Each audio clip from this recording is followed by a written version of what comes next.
The news at 9. First, the highlight. Lagos Traffic Radio seeks partnership with Lagos Free Zone, Lekki Deep Sea Port for timely travel advisory. Nigerian police moves to curb money laundering, terrorism financing in the country. And France-Zine Democratic Alliance suspends South African lawmaker over racist language. And in sport, the president of Nigeria Football Federation pledges support for Super Sand Eagles. Now, the details. I'm Sarah Adesanya.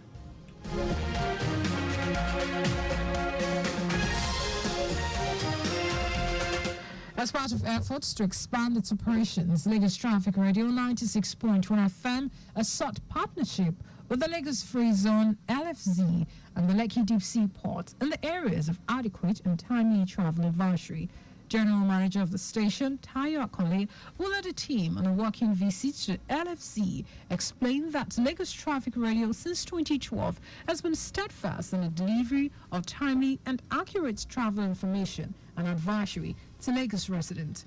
Akole will hail the development within the LFC as innovative and futuristic in terms of infrastructure and investment. Noted that with the various road networks within and outside the zone, Lagos Traffic Radio can play a pivotal role in ensuring partners and organizations operating within the zone make informed travel decisions. The general manager highlighted some of the achievements of the station to include a ready-made listenership of 2 million from 800 in 2012 to the live camera updates legacy project, timely updates on flight and railway schedules to waterways live report and live motorbike incident report, all hinged on the first pillar of the theme splash agenda of the Lagos State government. Our plan is to also have a booster station around these areas. So by having that station in this area, it will help, especially with the image I saw on roads here, it will help more by providing information to truck drivers, moving from one end to the other from this axis. I think we are going to be in good state to work even more with these establishments. Receiving the visiting delegation, manager, market research analyst for LFZ, Olutayo Olushaga, noted that the zone is sited on 16,500 acres divided into 4 quadrants and is operated on a purpose-driven business model which covers industrial and infrastructure, blue chip and consumer goods. So like I said earlier on, we have a cluster-based master plan. So 70% is dedicated to industrial use, 20% for logistics, and then 10% mixed use real estate, which is that new sector that I showed you earlier. And then where the railway towers should be. So that's food and beverages, logistics, commercial and mixed use, non-metallic minerals, pharmaceuticals, paper, chemicals, industrials, and then engineering. On his part, manager, sales and business development, Atigogo Oganovo, pledged commitment to the idea of a partnership with Lagos Traffic Radio, saying it would further consolidate the growth of the zone and its goals. He also hinted at plans by the Lagos Free Zone to undertake the construction of additional road network and of roads to prevent congestion of traffic within the zone and the Lekki Deep Sea Port.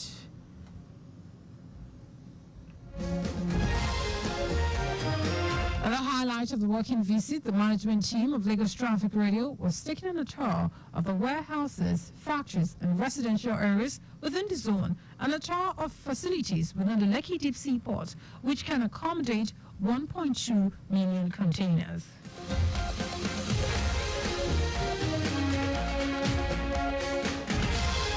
Lagos State Security Trust Fund, LSSTF, has hosted a delegation from Abia State on a 2-day working visit aimed at learning effective fundraising strategies to bolster security efforts in their state.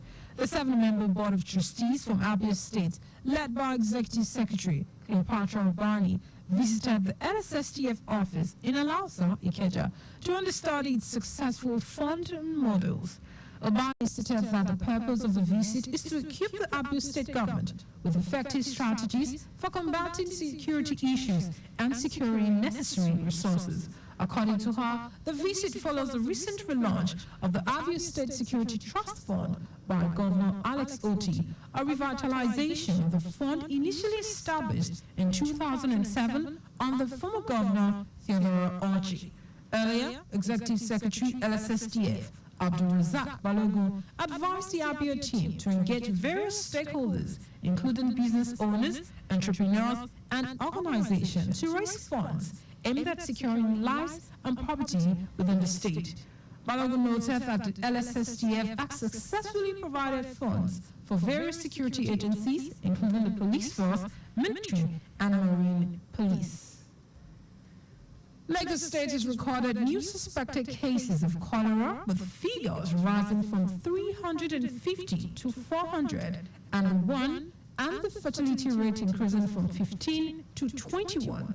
Special Advisor to the Governor on Health, Kenny Oguyemi, will review this while providing an update on the outbreak after a meeting with members of the Lagos State Public Health Emergency Operations Center. Noted that Lagos Island, Koshofe, and Etiosa recorded the highest figures. Oguyemi advised citizens to seek medical attention immediately if they experience symptoms such as watery diarrhea, vomiting, abdominal pain, general malaise, and fever, stressing that treatment for cholera is provided free of charge at all public health facilities. She added that the ministry is maintaining rigorous surveillance and implementing planned programs and activities to curb the spread.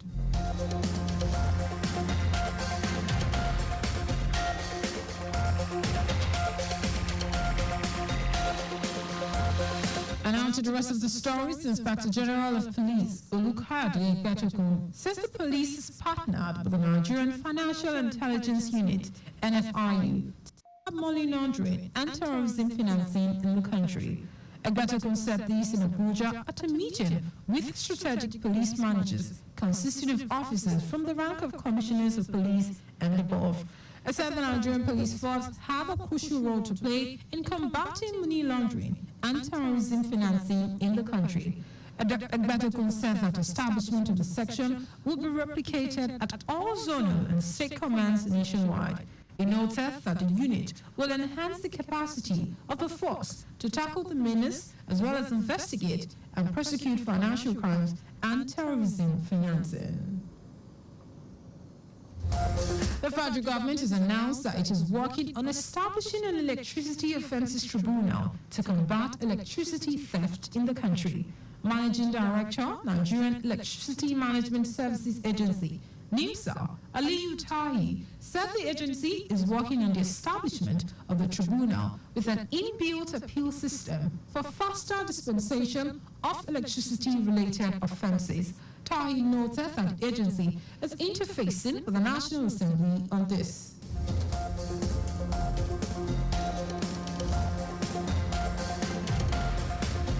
The Benin Zone of the Academic Staff Union of Universities has decried the non-review of members' salary after the last exercise that took place 15 years ago. Speaking at a press conference in Benin, the coordinator, Benin Zone of ASU, Monday Igbafen, said the government at all levels has been reviewing other workers' salaries while leaving the lecturers' salaries the same since when the value of naira to $1 was 120. Igbafen said the disposition of the government is certainly not good recipe for the impending paralysis in Nigeria's public universities.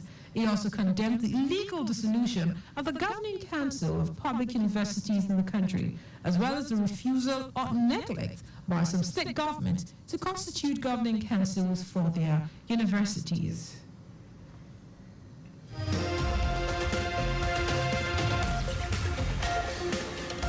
And in foreign news, a South African lawmaker, Ronaldo Gauss, has been suspended by his party, the Democratic Alliance, DA, after a series of old clips resurfaced online of him spewing violent racist language against black people.